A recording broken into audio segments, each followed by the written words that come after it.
Durante siglos, el sushi no tuvo nada que ver con los restaurantes elegantes ni con los cuchillos de precisión. Nació como una técnica de conservación, no como una expresión artística. En los pueblos rurales de Japón, el pescado se fermentaba con arroz para sobrevivir al calor y a la escasez. Era un alimento práctico, humilde, hecho para durar meses. Pero la historia del sushi no se detuvo ahí. En cada siglo, una guerra, una hambruna o una migración alteró su forma, su sabor y su sentido. De los templos budistas pasó a los mercados de Edo, y de allí al mundo entero. Cuando el siglo XX lo enfrentó a la devastación y a la modernidad industrial, parecía condenado a desaparecer. Sin embargo, sobrevivió, transformándose en un símbolo de precisión, disciplina y estética japonesa. El sushi no solo cuenta la historia de un plato,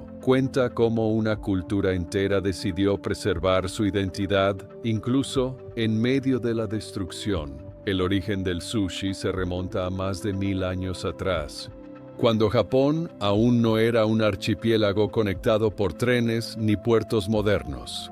El pescado, abundante pero perecedero, debía conservarse durante meses.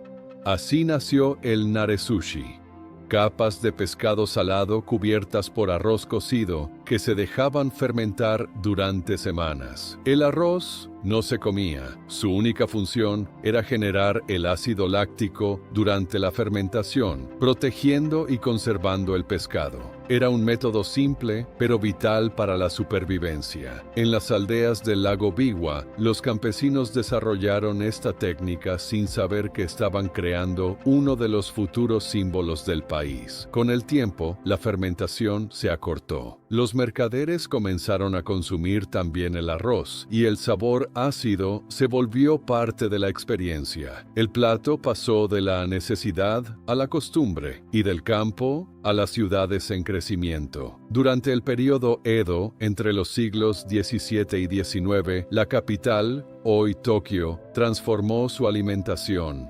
Los trabajadores necesitaban comidas rápidas y portátiles. El sushi se adaptó a la vida urbana. Nació el haya sushi, con vinagre en lugar de fermentación. Por primera vez, el arroz y el pescado se comían juntos. Así, un método de supervivencia comenzó a convertirse en una forma de arte. El sabor se volvió expresión y la expresión, identidad. En las décadas siguientes, la necesidad de una comida aún más rápida, hecha al momento, llevó a la siguiente evolución. A comienzos del siglo XIX, Tokio respiraba movimiento, la ciudad crecía, el comercio prosperaba y la gente necesitaba comer sin detenerse. Los vendedores ambulantes comenzaron a preparar pequeñas porciones de arroz avinagrado con pescado fresco encima. Era rápido, económico y sorprendentemente elegante. Había nacido el nigiri sushi, el antepasado directo del sushi moderno. Una comida pensada para las manos, no para los palillos. El arroz se moldeaba con precisión, el pescado se cortaba con respeto.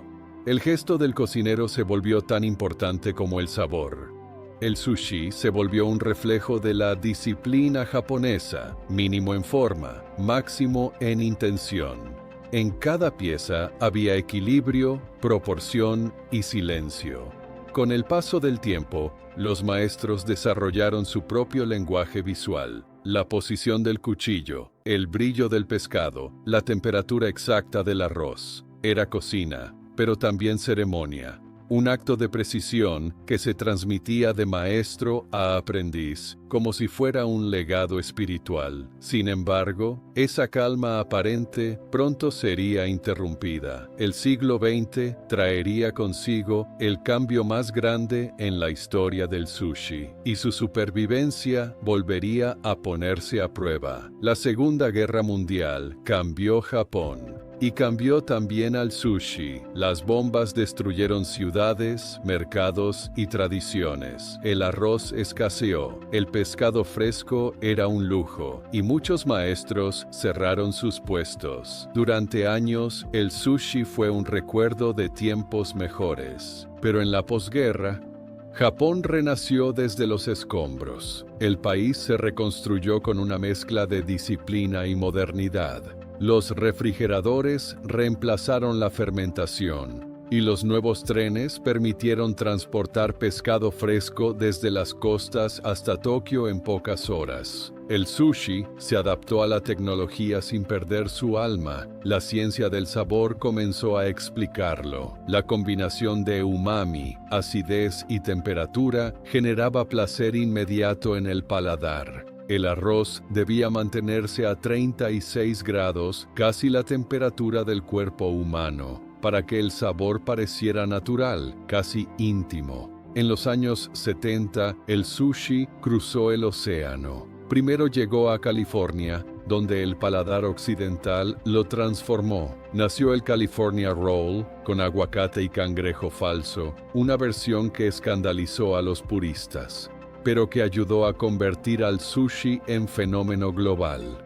A partir de entonces, el sushi dejó de pertenecer a un país. Pasó a ser un lenguaje gastronómico universal, un equilibrio entre arte, ciencia y tradición, que podía hablar en cualquier idioma. Hoy, el sushi se sirve en casi todos los rincones del planeta, desde los mercados de Tokio hasta las avenidas de Lima, Nueva York o París. Su presentación puede cambiar, pero su esencia sigue siendo la misma: respeto por el equilibrio y el detalle. En cada pieza se resume una historia milenaria, el viaje de un plato que nació de la necesidad y se transformó en un arte. De la fermentación al vinagre, del silencio del templo al bullicio de la ciudad, del Japón devastado a la mesa global. El sushi es una lección de resistencia. Demuestra que la cultura no desaparece cuando se reinventa, sino que sobrevive gracias a quienes la reinterpretan. Cada grano de arroz, cada corte preciso, guarda la memoria de un país que decidió seguir creando,